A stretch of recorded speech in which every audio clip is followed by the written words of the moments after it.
Our enrollments officers and receptionists also feel Mrs. Kerr's presence.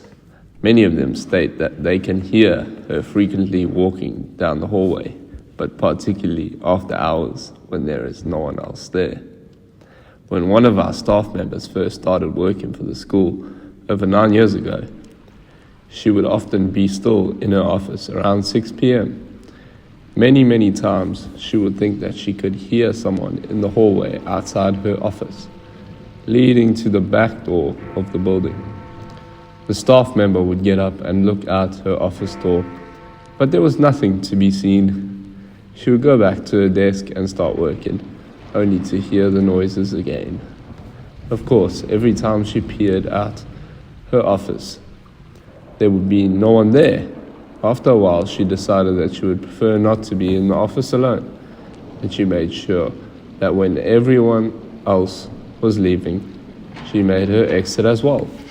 Other staff members have also had eerie experiences in the bathroom of the first floor. One told the tale of being in there on her own and yet hearing someone knock on the door. She then saw a shadow on the floor.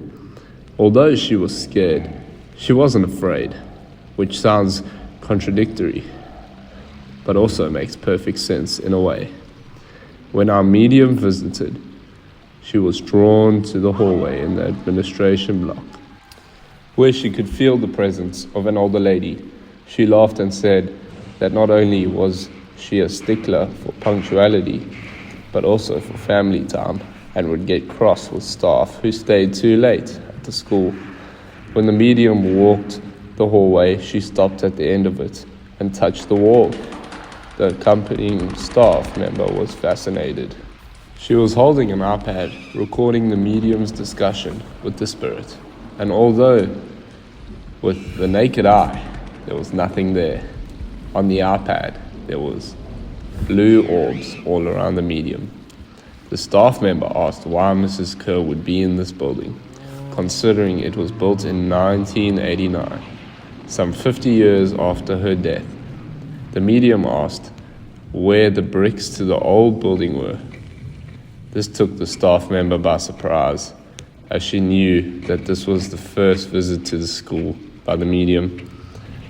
How would she know that behind the closed headmaster's door was a wall built of the original bricks from the Great Hall itself? Apparently, with the bricks came the illustrious Mrs. Kerr. The bricks were the idea of Headmaster Ladley, who had instigated and oversaw the building of the Ladley Building. He had been a student at Ipswich Grammar and knew that the old building meant much to all the students. He wanted to have some old with the new in the building, and therefore designed the wall in the headmaster's office.